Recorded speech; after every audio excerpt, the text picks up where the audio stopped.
I laughed in my cousin's face when she tried to stage an intervention for my drug use. So, I have this medical condition that basically makes my ears produce way too much wax. Like, it's honestly gross, but I don't tell people about it because when I was a kid, everyone made fun of me for it. Only my wife and parents know about the whole thing.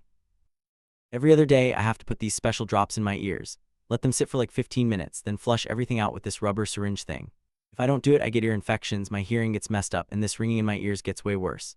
I've dealt with all that stuff before, so I'm pretty religious about staying on schedule. When my alarm goes off around other people, I just excuse myself to the bathroom for about 20 minutes and handle it. I can't really skip it or put it off because then I forget. And trust me, you don't want to deal with the consequences. 2 weeks ago, my mom was hosting a family dinner at her place. My cousin Kara was there, and when my eardrops alarm went off, I grabbed my syringe and headed to the bathroom like always. Kara saw me walking off with the syringe and got all nosy, asking what I was doing.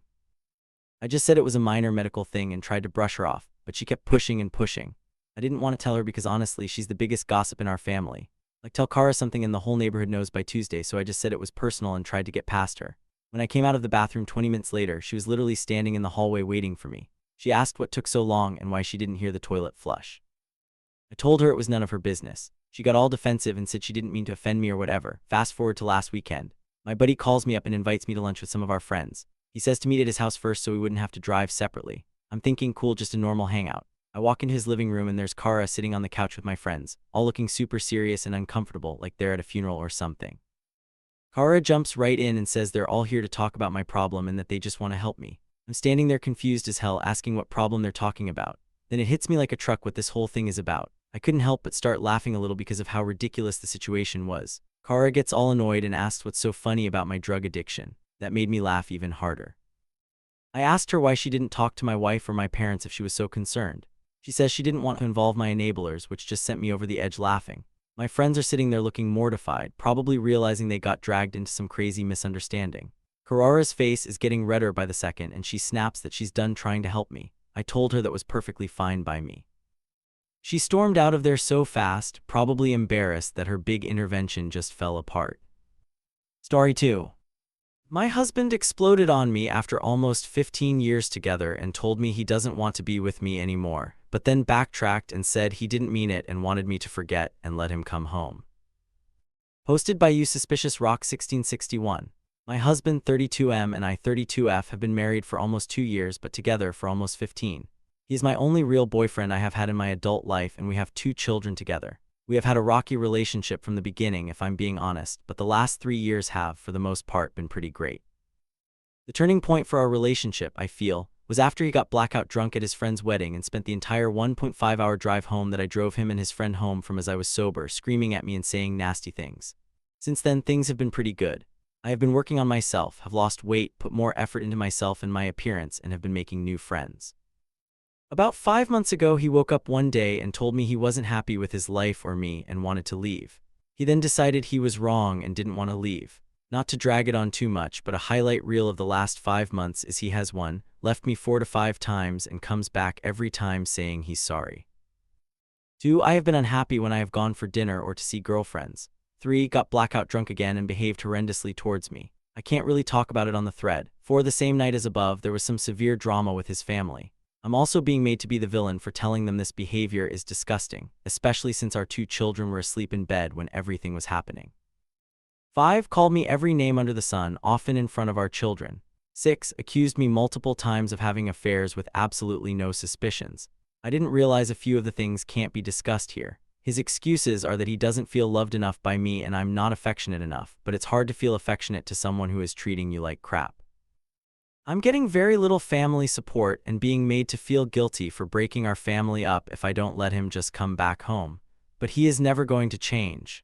I guess I'm just looking for some validation and support that I'm making the right decision because I keep being told I'm wrong. What are my next steps to stay strong in my decision to not take him back and try and establish a healthy co-parenting relationship for our children? Top relevant comments.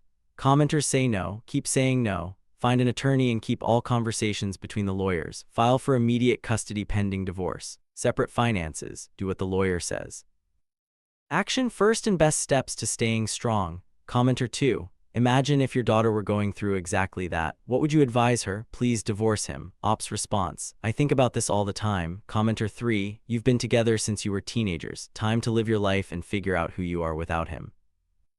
Ops response. In reflection, I think a big part of the escalation has been because I have been starting to find my own self in the last 1 to 2 years. Update 16 days later. I just wanted to firstly say thank you to everyone for all of your responses. I can't tell you how much they've helped me through this time.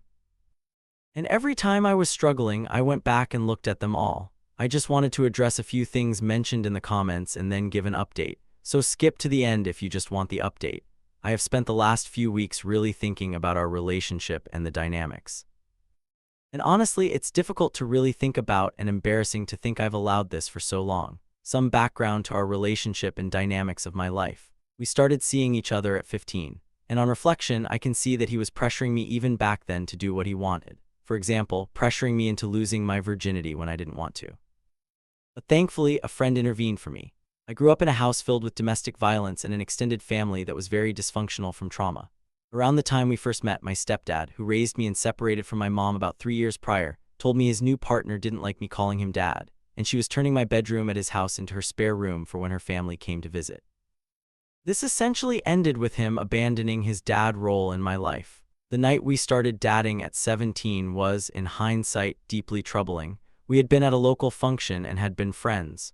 I was speaking with a mutual friend leading up to this night, and we snuck away to spend time together. When we came back to the function, our mutual friends were laughing about it, and he started screaming at me in front of everyone for hooking up with his friend when he knew he liked me and that I'm a BTCH. I followed him out to apologize, no idea what I was apologizing for now, and ended up in a relationship with him. He habitually lied to me about using illicit substances throughout the years. He knew it was a hard limit for me as my relative had passed away from an overdose. I know to some people it is a bit ridiculous as it's pretty normal where we are from, but I didn't want to be involved with it in the slightest. He caused friendship breakdowns because friends would come to me and tell me he was using substances. He would deny it and tell me they were lying, and I would end up in arguments with them. He admitted 2 years ago to lying about it because he could see my viewpoint had changed and I was more accepting of it.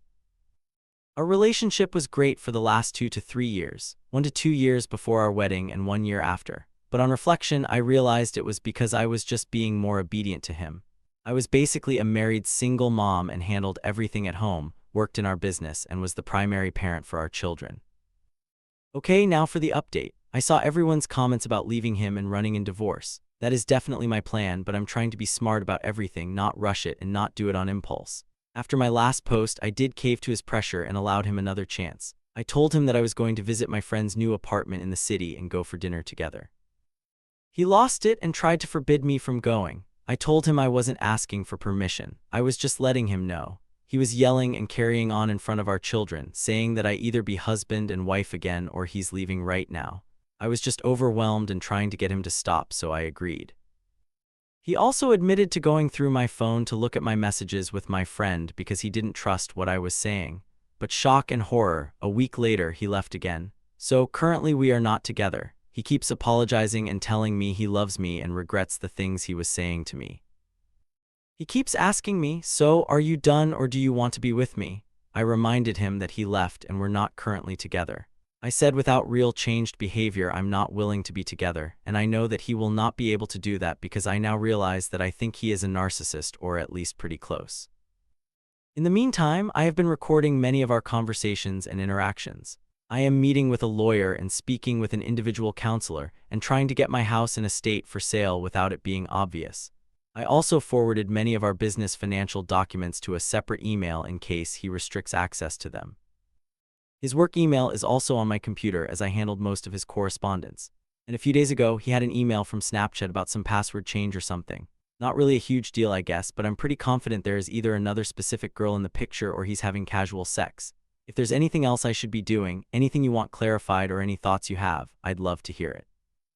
And thank you all again, top relevant comments commenter. So currently we are not together. Lady on my hands and knees begging you to stop with this language. It needs to be that we are not together. Period. Ops response. You're right, we are not together. Period. I promise it's not changing. Additional info from Op. I just wanted to say thank you to those who have left genuine feedback and support. But honestly, I'm pretty taken aback by how aggressive some of the comments have been with me. I was actually really proud that I've started taking steps to get out, and I fully intend to leave him. It is a huge milestone in my life to accept that I have allowed myself to be in an abusive relationship and start the process of leaving the only man I've even been with in 15 years.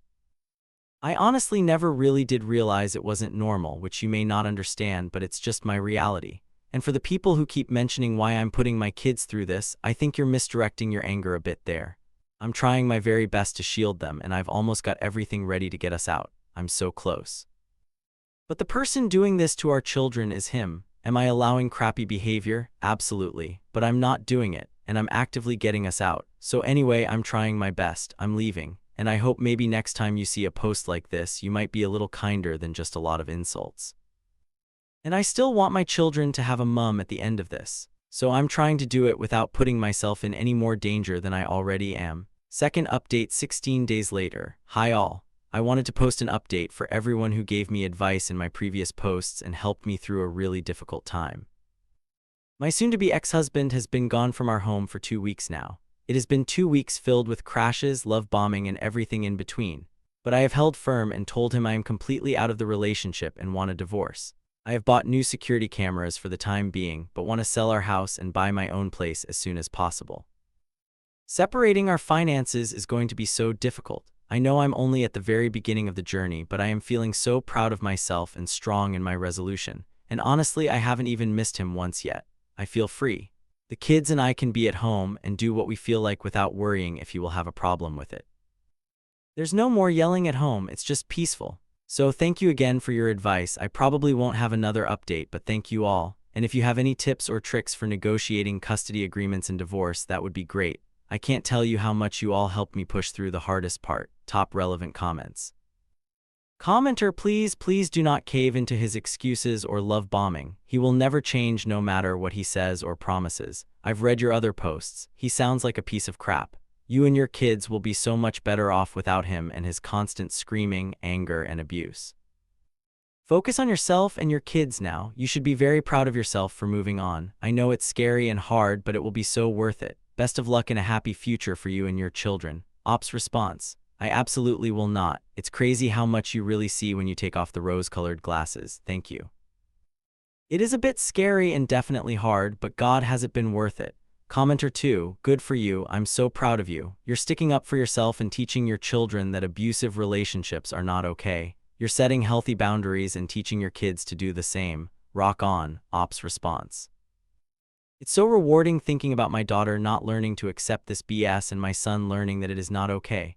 Commenter 3, you've done something incredible. The fact that you stood your ground despite the emotional pressure. That's a huge win. Peace at home and your freedom, absolutely priceless. Whenever it gets tough, remind yourself why you started this in the first place. One tip, write everything down when it comes to the kids and any agreements. Even if things seem fine now, you're in a new chapter and it's already starting with a victory. Ops response. I have a video I watch of one of his outbursts whenever my brain tries to trick me into remembering the good parts to remind myself, and honestly I only needed to watch it for the first few days. Commenter 3, why only a few days? What bothered you afterwards? Ops response is just fear of the unknown, I guess, and I just kept reminding myself that being scared of the future is far greater than living a future like that. Third update 6 months later. Hi all. I've had a few messages lately checking in on how things are progressing since my original post 6+ months ago and thought if anyone still remembered or was interested, I'd give a quick group update. I'm still separated from my soon-to-be ex-husband and waiting until I can apply for divorce.